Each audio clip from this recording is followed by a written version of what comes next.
The Pistomechanics podcast.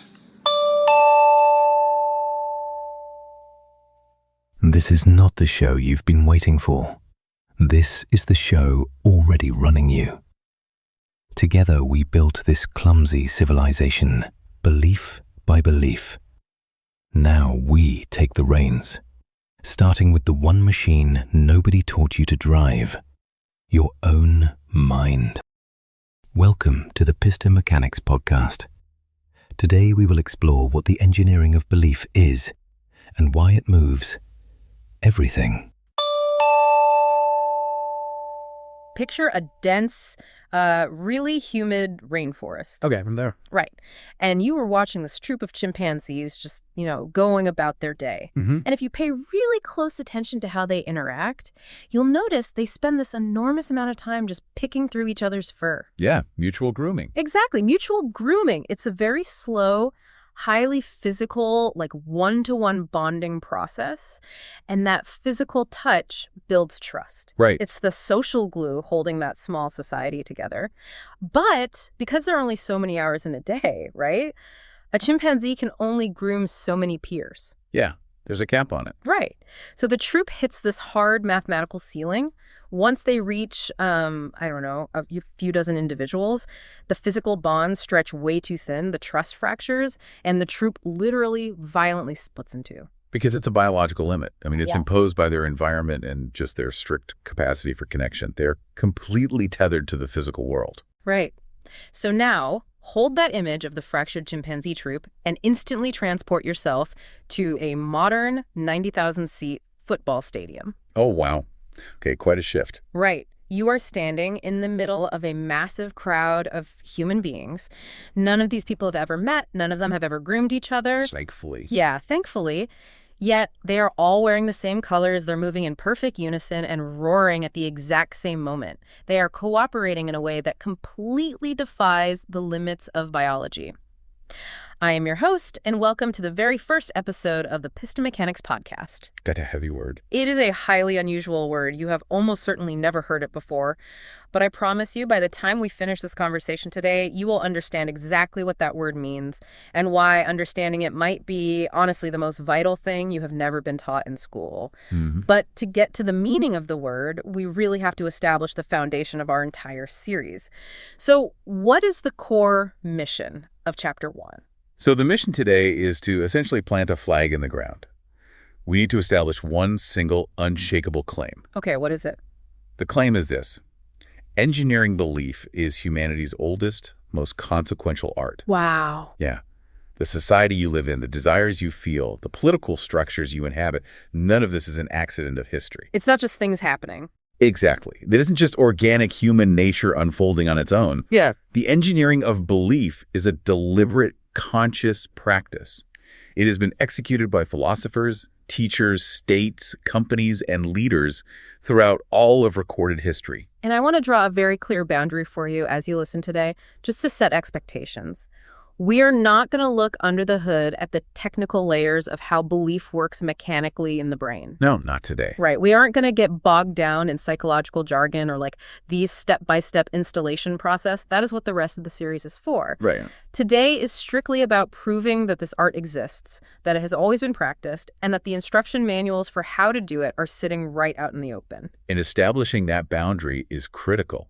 Because if we dive straight into the microscopic mechanics, we lose the sheer sweeping scale of what we are looking at. Big picture. Right. To truly grasp that scale, we have to return to that contrast you opened with, the chimpanzee versus the human in the stadium, and ask a really fundamental question. Why do humans run the planet? Well, I mean, if it comes down to a cage match between me and a chimpanzee, I am losing that fight 100 times out of 100. Oh, yeah. Easily. So it definitely has nothing to do with raw physical strength. No, and it isn't strictly about individual, isolated intelligence either. I mean, if you drop a single highly intelligent human into a jungle with no inherited cultural knowledge, they are not going to outsmart a jaguar. Right, they're just lunch. Exactly. The historian Yuval Noah Harari tackled this question beautifully in his book, Sapiens. Such a good book. Really is. And he argued that humanity dominates the planet for one specific reason. It's our capacity for flexible cooperation in enormous numbers among strangers. Those two words together, though, flexible cooperation, that's the key. Exactly. Because think about a beehive. A hive cooperates in staggering numbers, sometimes tens of thousands of bees working as a single unit. Right. But they have zero flexibility. A worker bee cannot suddenly, organize a union, overthrow the queen, and establish a democratic republic. As fun as that would be to watch. Right. But their cooperation is hard-coded into their DNA.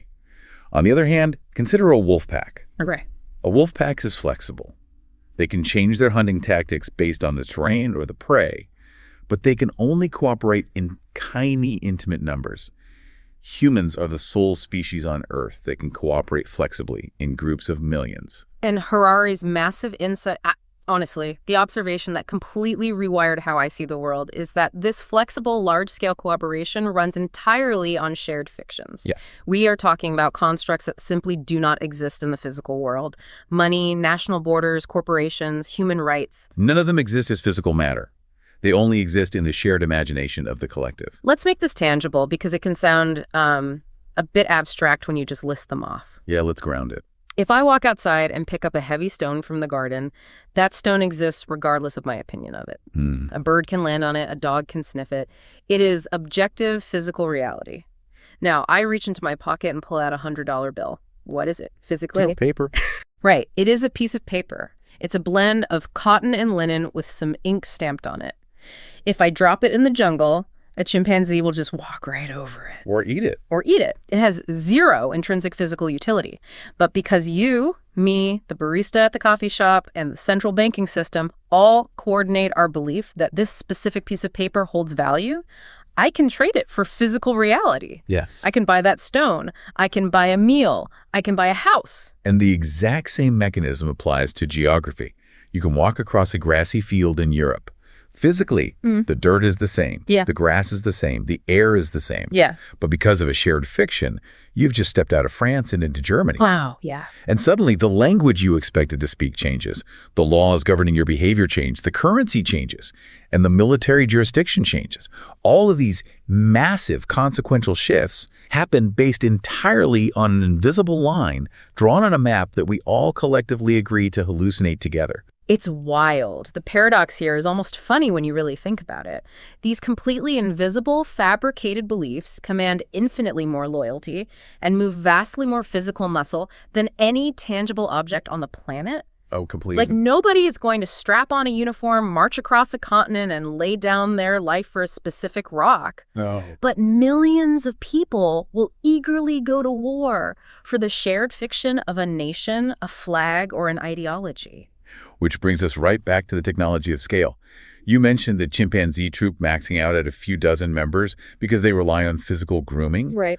Well, a shared belief is a coordination technology that absolutely shatters that limit. It is the software that allows a billion strangers to operate as a cohesive unit. You don't need to physically meet the farmer who harvested your wheat, or the engineer who designed the brakes on your car, or the judge who presides over your local court. You just need to share the same overarching belief system, and the cooperation happens automatically. So belief is literally the infrastructure of civilization. But before we explore who builds that infrastructure, I want to plant a very quiet seed for you, the listener, just to keep in the back of your mind as we go through this series. We have been talking about how belief moves massive crowds. But belief is also the absolute baseline floor an individual stands on to act at all. Yeah, that's a huge point. Yeah. We often romanticize this idea of a completely open mind, right? A mind devoid of any preconceived beliefs, like it's the ultimate state of freedom. Like a blank slate. Exactly. But practically speaking, a mind with zero beliefs is entirely paralyzed. How so? Well, if you wake up in the morning and you do not hold a fundamental belief that the sun has risen, or that gravity will keep your feet on the floor, or that drinking water will hydrate you, you cannot make a single choice. Wow. You cannot even decide between making coffee or tea because you have no baseline reality from which to evaluate your options. That is fascinating. We are definitely going to leave that hanging as a mystery if we're down the road. The anatomy of the individual mind is a deep well we will explore later. For sure. But for now, let's pivot. Because if society runs on this software of shared belief, who is writing the code? When we use a phrase like engineering belief, It is very, very easy for the mind to conjure up images of a sinister cabal. Oh, totally. Men in black suits. Right. You imagine shadowy figures in smoke-filled rooms pulling the strings of the global populace in secret. But I want to be incredibly explicit here. This is not a conspiracy theory. Because a conspiracy, by definition, requires secrecy. Precisely. And no one was hiding. Right. The architects who engineered the beliefs of human society did it consciously. And they wrote their methods down in plain text. They published them in books. They put their real names on the covers. Yeah. They taught these methods in universities. The manuals for how to install belief in human populations are sitting out in the open in your local library. It's wild. We just fail to recognize them as a single unified discipline because they are filed under different subjects. Okay, if the manuals are open, let's open them. Where does this conscious engineering begin? It begins with philosophy. We can look at the oldest explicit case at the very foundation of Western thought, which is Plato's Republic. Okay. In this text, Plato is engaging in a massive thought experiment. He's trying to design the perfectly just, perfectly stable city-state. Right. And to make this theoretical city function, to ensure the citizens remain loyal to the state and accept their roles within it, Plato prescribes the implementation of what he calls the noble lie. It's often referred to as the myth of the metals. I remember reading this in college and doing a complete double take. Oh yeah, it's jarring. Right. The myth of the metals is where Plato says the rulers of the city should teach the citizens a fabricated story about their origins. Like, they are to be taught that when the gods forged human beings beneath the earth, they mixed different metals into their souls. The gods put gold into the souls of the rulers, silver into the souls of the military auxiliaries, and bronze and iron into the souls of the farmers and craftsmen. And this determines their rigid class structure for life. This is where I have to ask a first-timer's question on behalf of anyone hearing this. Sure, go for it. Plato is the bedrock of Western philosophy. Philosophy is supposed to be the relentless, uncompromising pursuit of truth. Right. So why on earth would a founding philosopher explicitly prescribe a lie? Because he admits it's entirely untrue, doesn't he? Oh, he openly admits it is a fabrication. He calls it a fiction. Yeah. But Plato isn't operating as a moralist here. He is operating as a civic engineer. Okay, explain that. He is looking at the raw, volatile material of human nature and recognizing that a city requires more than just physical walls to survive. It needs psychological walls. Plato viewed belief installation as crucial civic infrastructure. If the citizens believe they are fundamentally divinely connected to the earth of the city and that their social class is mandated by the gods rather than arbitrary human power, they will accept their roles. Because they think it's meant to be. Exactly. The city will hold together. He is saying, to build a stable society, you must consciously manufacture and install a shared identity. So engineering a fiction wasn't a flaw in his perfect republic. It was the load-bearing pillar that kept the roof from collapsing. Yes, perfectly said. But Plato was writing a philosophical thought experiment for adults, right? How did society take that theory and actually begin installing these fictions into people in the real world? For that, we shift from ancient philosophy to modern pedagogy. We look at the engine of formation, the national public school system. Okay, this is one of those things so deeply embedded in our daily lives that we become entirely blind to its function. Completely blind. When we think of school, we think of it as a place of neutral information. You send a child there to learn how to multiply fractions, how to spell vocabulary words, and how to read a map. But national school systems were not built simply to inform citizens. They were built openly and explicitly to form them. Walk us through that distinction. What does it mean to form a citizen? Let's look at the blueprint for modern public education, which is widely recognized as the Prussian model. Okay. In the early 19th century, Prussia suffered a humiliating military defeat at the hands of Napoleon. The Prussian leadership realized that their disjointed, fiercely independent population was a massive liability. They needed cohesion. Exactly. They needed a unified, obedient, nationalistic populace that would serve the state and the military without question. So they engineered the first modern compulsory state education system. So the modern classroom wasn't invented to nurture individual creativity. Not at all. The curriculum was literally designed as a belief installation program.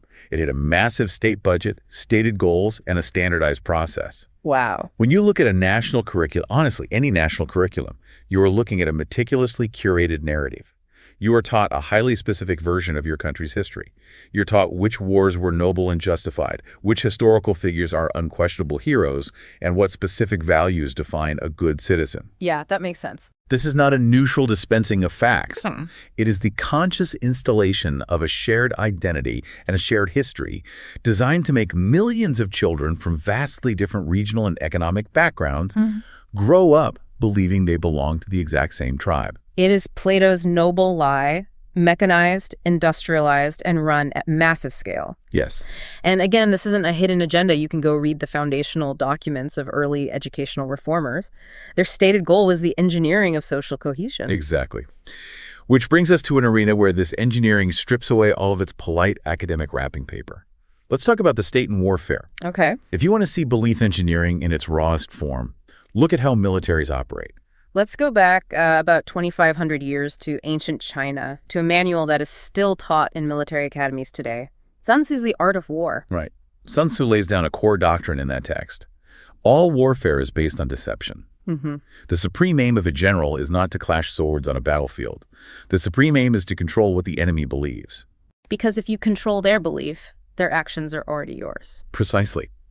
If you can engineer their perception of reality, like making them believe you are weak when you are actually strong, or that you are near when you are far, they will make strategic decisions based on a fiction you installed. Right. You win the war by manipulating their psychological baseline before a single physical casualty occurs. The general is practicing the exact same art as the philosopher and the teacher. But the state didn't restrict these tools to foreign enemies. As societies modernized, they brought these tools home to manage their own domestic publics. Let's fast forward to the 1920s and talk about a man named Walter Lippmann. Walter Lippmann was one of the most influential political commentators of the 20th century. I mean, he was a trusted advisor to multiple U.S. presidents. Yeah, he was a heavyweight. In 1922, he published a seminal book titled Public Opinion. In it, Lippmann coined a phrase that perfectly captures this discipline: the manufacture of consent. That phrasing is chilling. The manufacture of consent, not the earning of it through debate, not the discovery of it, building it in a factory deliberately. It is deliberate. And Lippmann's argument was pragmatic. He observed that the modern world had become far too complex, fast-paced, and vast for the average citizen to fully comprehend. Sure. Like a person working in a factory in Ohio cannot possibly grasp the nuanced geopolitical realities of a treaty being signed in Europe. Therefore, Lippmann argued, the public doesn't react to objective reality. They react to what he famously called the pictures in their heads. The shared fictions. Yes, the shared fictions. And Lippmann believed that for a modern, sprawling democracy to function without collapsing into chaos, a specialized class of leaders and experts must deliberately arrange those pictures. Wow. They must consciously curate the information environment to guide the public toward the consensus that the experts deem necessary. So Lippmann provided the high-level political theory. But the next practitioner we need to look at provided an absolute masterclass in the commercial and cultural execution of that theory. Enter Edward Bernays. Ah, yes. Edward Bernays is a towering figure in the history of belief engineering. He was the nephew of Sigmund Freud, which is a vital piece of context here. Very vital. Freud spent his entire career analyzing the unconscious, irrational, deeply emotional drives of the human mind. Bernays took his uncle's insights, but instead of using them in a clinical setting for therapy, he weaponized them for mass persuasion. Yeah. In 1928, Bernays published a book that serves as an open manual for everything we are discussing today. And the title of the book is blunt and unapologetic. It is simply called Propaganda. He didn't even try to soften the word. No, not at all. In the opening pages of Propaganda, Bernays states outright that the conscious and intelligent manipulation of the organized habits and opinions of the masses is a central feature of democratic society. Unbelievable. He literally wrote that those who manipulate this unseen mechanism constitute an invisible government, which is the true ruling power of the country. And Bernays didn't just write theory, he executed it brilliantly. The historical example that always leaves me stunned is how he single-handedly engineered a massive shift in American culture regarding women and cigarettes. Oh, it's a perfect case study. Set the scene for us. Yeah. What was the cultural reality in the late 1920s? So in 1929, there was a strict, deeply ingrained social taboo against women smoking in public. It was seen as highly inappropriate. Right. The tobacco industry realized they were effectively locked out of half of their potential market, so the American Tobacco Company hired Edward Bernays to solve the problem. And a lesser marketer would have just bought billboard space and, I don't know, listed rational arguments about why women should be allowed to smoke or claimed their tobacco was smoother. Exactly. But Bernays understood that you cannot dismantle an irrational cultural belief with a rational argument. You have to replace it with a more powerful emotional belief. Okay, so what did he do? He orchestrated a highly publicized event during the 1929 Easter Parade in New York City. He hired a group of young, fashionable women debutantes to march in the parade, and he gave them strict instructions. At a prearranged signal, they were to simultaneously pull out cigarettes and light them dramatically in front of the press photographers. But the genius wasn't just lighting the cigarettes, it was the framing, right? Correct, because Bernays had already leaked the story to the press beforehand. He told the newspapers that a group of women's rights advocates were going to protest inequality by lighting up what he branded torches of freedom. Torches of freedom. Yeah. He attached a physical, mundane product, a roll of tobacco, to a massive, abstract, highly emotional shared fiction. Women's liberation, equality, and rebellion against male authority. He didn't change the chemical composition of the cigarette at all. Not one bit. He changed what society believed the cigarette represented, and the photos ran in newspapers across the country. Almost overnight, smoking in public for a woman transformed from a shameful social taboo into this defiant symbol of modern independence. It is a breathtaking piece of engineering. And I really want to pause and emphasize something crucial for you listening. Think about the transparency of this timeline. Plato's Republic, Sun Tzu's The Art of War, Lippmann's Public Opinion, Bernays' Propaganda. These are published, authored books. You can order them online right now. They have page numbers, they have indices, they are taught in college courses. The architects who built our modern information environment were not hiding in the shadows. They were giving lectures and cashing royalty checks. Yeah, they viewed what they were doing as a science, which actually provides the perfect transition into the commercial domain. Let's do it. Because if the state utilizes these tools for consensus and power, the company utilizes them for efficiency and profit. When we think of advertising, we generally view it as a creative art form. We think of clever copywriters dreaming up catchy jingles or funny television commercials. But the true pioneers of the industry approached it like a laboratory science. Absolutely. Let's look at David Ogilvy. David Ogilvy is universally recognized as the father of modern advertising, but he despised the idea of advertising as mere art. He built his entire agency on rigorous, measurable science. Before the internet allowed for instant data tracking, Ogilvy was running analog A/B testing on a massive scale. How do you even A/B test in the 1950s? Well, he would run 2 different versions of a newspaper advertisement, each with a slightly different headline or image. But he would include a mail-in coupon at the bottom of each ad with a unique return address or specific code. Oh, that's smart. By counting exactly how many coupons came back from each version, he could measure precisely which sequence of words, which specific psychological trigger reliably and predictably installed the desire to purchase in a consumer. So it wasn't guesswork. He wasn't guessing what people wanted at all. He was gathering empirical data on human psychology to figure out the exact inputs that yielded the highest output of belief. He literally treated the human mind like a machine with a keypad. If you press the right buttons in the right order, the machine dispenses a purchase. And someone who brilliantly mapped that keypad is the psychologist Robert Cialdini. Right. Cialdini wrote this seminal book, Influence, where he cataloged the 6 levers of compliance. Right. These are the psychological mechanisms that advertisers, salespeople, and negotiators use to bypass rational thought. The 6 levers are reciprocity, commitment, social proof, authority, liking, and scarcity. And what makes Cialdini's work so vital to our discussion is that he proved these levers operate almost entirely below the level of conscious reasoning. They're like evolutionary shortcuts. Exactly. Walk us through a couple of these levers to show how they actually hijack the rational brain. Sure. Take the lever of scarcity.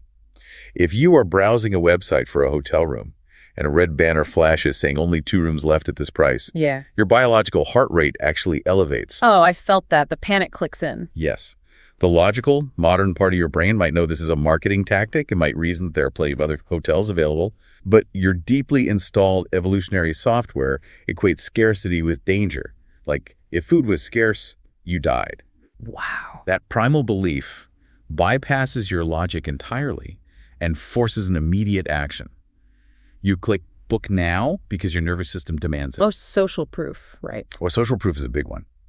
It's the assumption that if a large group of people is doing something, it must be the correct action. Cialdini famously referenced studies where a group of people stand on a sidewalk and simply stare up at the empty sky. Just looking at nothing. Looking at absolutely nothing. And inevitably, pedestrians walking by will stop and look up too. Your brain assumes, if all these people believe there was something important up there, I must believe it too for my own safety. So these aren't just clever marketing tricks. They are exploit codes written for the human operating system. That is exactly what they are. But the commercial world doesn't just aim these exploit codes outward at consumers. They aim them inward at their own workforce. Let's talk about the phenomenon of company culture. This is a fascinating application of the art. Because when you join a modern corporation, you don't just sign a contract and get to work. You undergo an onboarding ritual. You are presented with a values document or a mission statement. You are told about the company's DNA. And as an employee, honestly, it often feels incredibly cringeworthy. Right. You are sitting in a conference room doing trust falls or repeating corporate buzzwords, and you think, this is just pointless HR fluff. It feels like fluff, but it is actually deeply intentional internal engineering. Founders and executives spend weeks drafting these values documents because they understand the core economic insight of this trade. And what is that? The insight is this. A hired hand requires constant supervision. A believer supervises themselves. I really want to highlight that. A hired hand requires constant supervision. A believer supervises themselves. Right. If you simply pay a person an hourly wage to perform a task, they are a hired hand. To ensure they do the work efficiently, to ensure they don't steal, to ensure they maintain quality, you have to hire a manager to watch them constantly. Which costs money. That managerial layer is incredibly expensive and inefficient. But if you can successfully install a belief system into that employee, if you can engineer a culture where the employee fundamentally believes their personal identity and moral worth are tied to the company's mission, everything changes. They become a true believer. Exactly. They will stay late without being asked. They will innovate on the weekend. They will police the behavior of their coworkers. They do the right thing when no manager's in the room, all because it aligns with the internal belief you have installed. Company culture is just belief installation disguised as human resources. Perfectly said. It is highly efficient social engineering. Okay, so we have examined the state, the military, and the corporation. Let's look at the emotional, communal domain, the church, and the movement. To truly grasp the emotional gravity of engineered belief, we have to look at the work of the pioneering sociologist Emil Durkheim. Durkheim studied religion and mass gatherings, but he didn't study them as theology. He studied them as social machinery. And he coined a brilliant term for the mechanism operating at the very heart of these gatherings: collective effervescence. Collective effervescence. It is a beautiful phrase. It describes a profoundly powerful physical reality. Collective effervescence is that electric, self-amplifying, almost intoxicating sensation you experience when a crowd synchronizes around a shared symbol and a shared rhythm. We have all felt it. It is what happens when you are at a massive political rally and the crowd begins chanting in unison. It is the energy in a cathedral during a highly choreographed liturgy. It is the roar of a stadium when the home team takes the field. Yeah, the air in the room actually feels different. Exactly. The hairs on your arms stand up. You start feeling like an isolated, stressed out individual, and your nervous system suddenly feels like it is a single cell inside a giant breathing organism. Yes. Durkheim's revelation was that this feeling is not a random accident.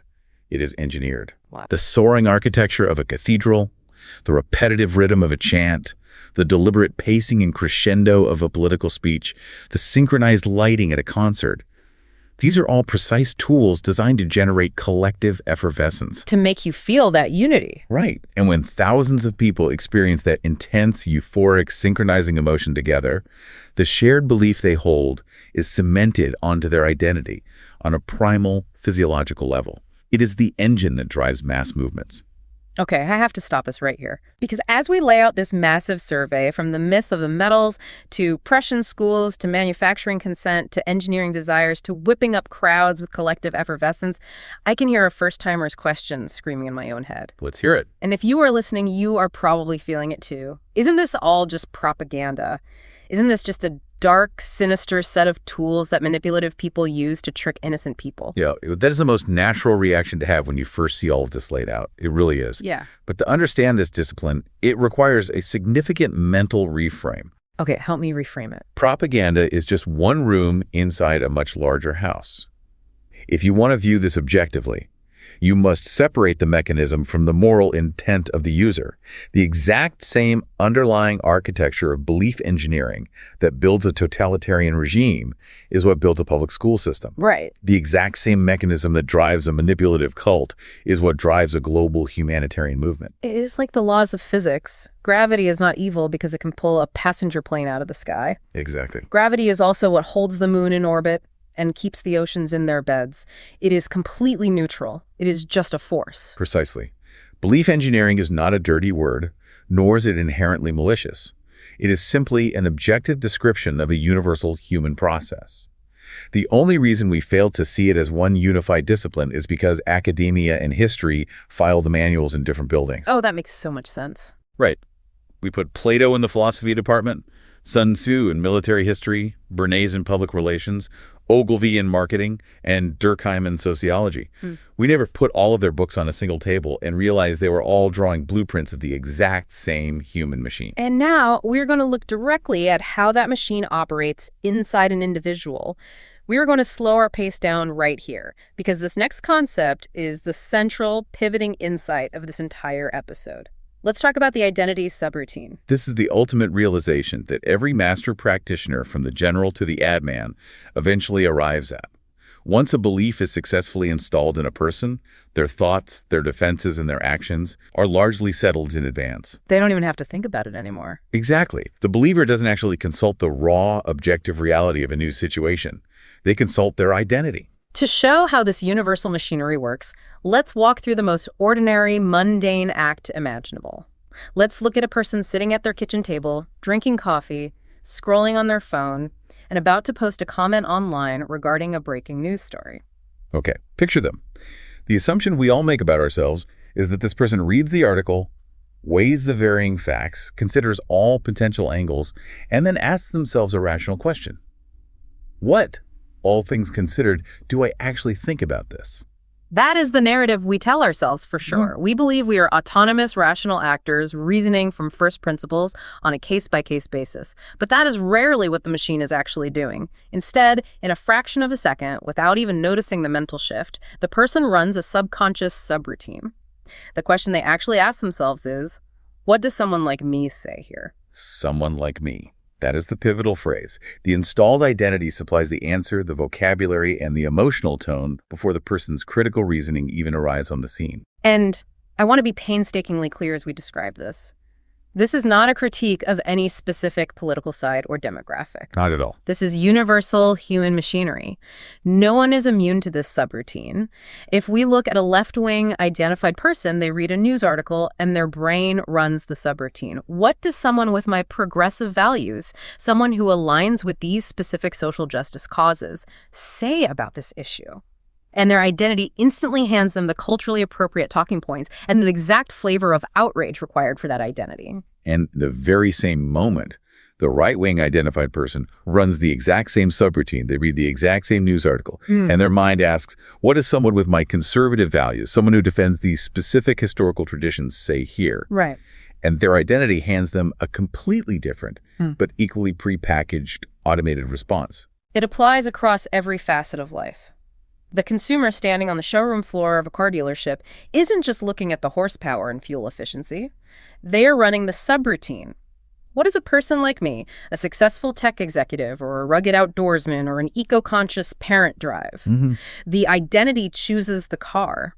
The logic just justifies it later. Always.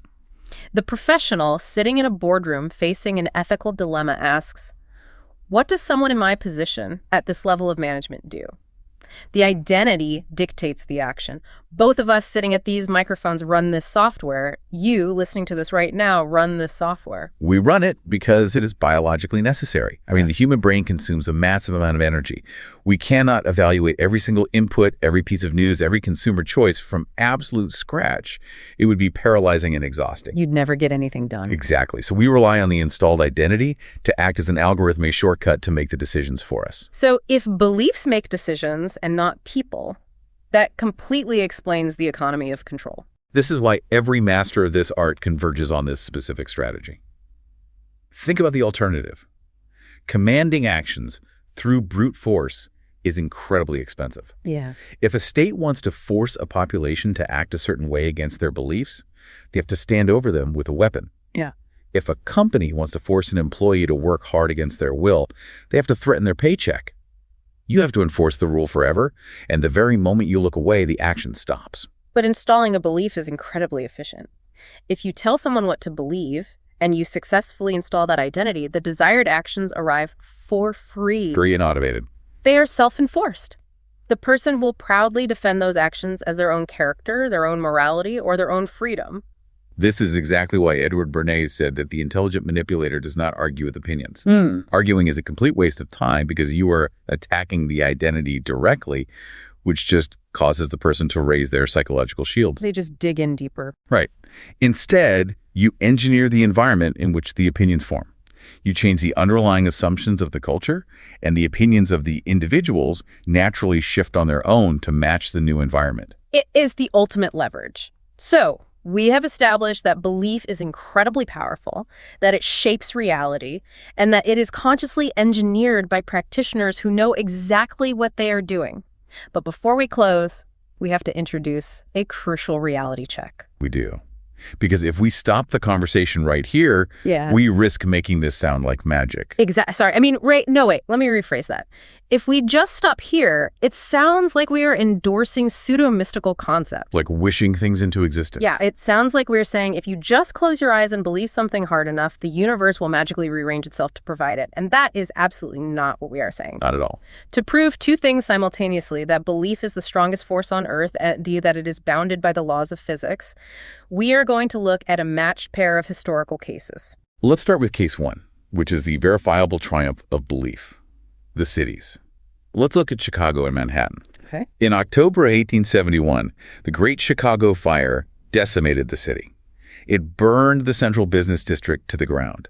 300 people died, 100,000 people were left completely homeless, and the physical infrastructure was reduced to ashes. But within a single generation, Chicago didn't just rebuild, it exploded upward. It invented the modern steel frame skyscraper. Now, how did that happen? It wasn't because a lone architect stood in the smoldering ashes, closed his eyes, and wished steel beams into the sky. It happened because a massive, coordinated, shared belief took hold. The shared belief was highly specific. This city is the nexus of the continent, and the future is vertical. That specific belief, shared by thousands of investors, planners, and workers, acted as a magnet. Yeah. It successfully moved capital out of bank vaults across the country. It moves millions of tons of physical steel from foundries, and it moved 100,000 pairs of hands to do the grueling, back-breaking labor of construction. And you can apply that exact same lens to the skyline of Manhattan over the last century. Manhattan is a century of compounding, engineered belief. Every massive line of credit drawn to build a tower, every property deed signed, every person who packed up their life and moved there because they believed it was the center of the world, that is all belief stuff. The skyline of New York City is belief made verifiable. You can walk up to the Empire State Building and place your hands on the concrete. It is belief laid down in steel. That is the sheer monumental power of this machinery when it aligns with reality. That is the power. But here is the limit. Here's case two, communism. Yeah. To understand the boundaries of this art, we have to look at communism not as a political date, but as a massive, deliberate engineering project. Right. It was arguably the largest, most ambitious belief installation program ever attempted in human history. It was a conscious, systematic attempt to completely overwrite the operating system of society. State media, youth programs, and a centralized curriculum were deployed to install an entirely new shared fiction about property, labor, and human nature. And they pushed this installation onto hundreds of millions of people across multiple continents. And according to the theory we have been discussing today, it worked for a time. It did. The engineered belief successfully moved massive armies. It overthrew entrenched governments. It redrew the geopolitical maps of the globe, and it maintained its structure for roughly 70 years. The belief successfully moved the masses of people. But it failed verification. It failed verification. The belief could move the people, but it could not move the harvest. Wow. When the central planning dictated by the ideological belief system violently clashed with the physical realities of agricultural logistics and human incentives, reality won. You cannot propagandize a wheat field. You cannot propagandize a wheat field. That's a great line. The granaries came up empty. Reality returned a final verdict that no amount of belief engineering, no amount of state-sponsored media, and no amount of forced cultural assimilation could overrule. The system ultimately collapsed because it violated the physical limits of reality. So we synthesized this matched pair to draw a very sharp, definitive line.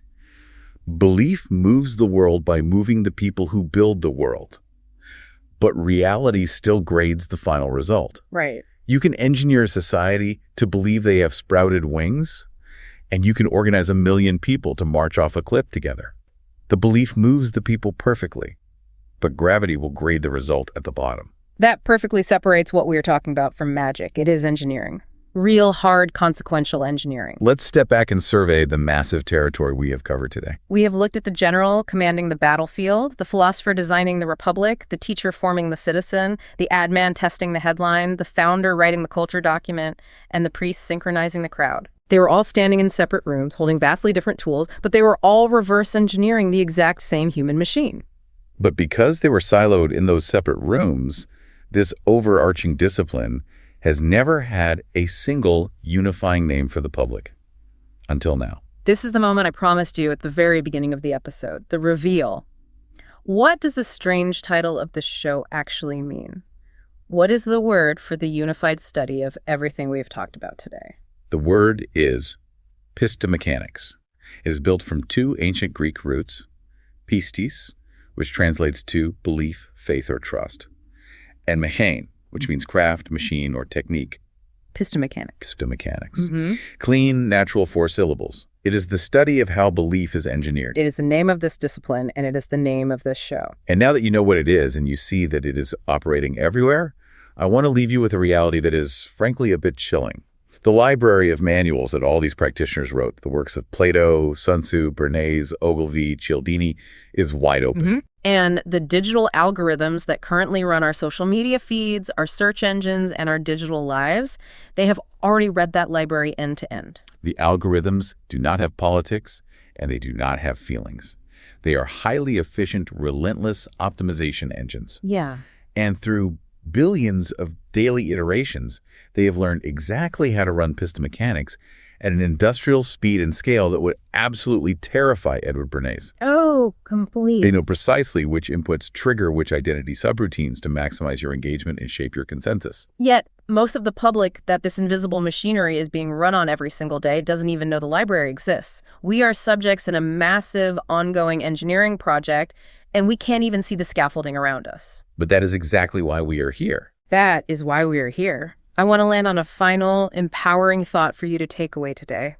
When you look at the towering skyline of Manhattan, or you watch how a master orator moves a stadium crowd to tears, or you find yourself suddenly desiring a product from a brilliantly effective advertising campaign, none of this was ever magic. None of it was mere natural talent. It was always technique. And here is the beautiful, empowering thing about technique. Technique can be studied, and what can be studied can be learned. That is the promise of this series. Across the upcoming episodes, we are going to open up this machine. We are going to look at the gears, the levers, and the wiring. We're going to teach you how to see this machinery running in the advertisements on your phone, in the political speeches you hear, and even in your own morning routines. And finally, we are going to learn how to run it ourselves. It is going to fundamentally change the way you interact with the world around you. I am so genuinely excited about the road ahead. This was Chapter 1. Thank you so much for joining us. Welcome to the Pistomechanics podcast. The Pistomechanics podcast.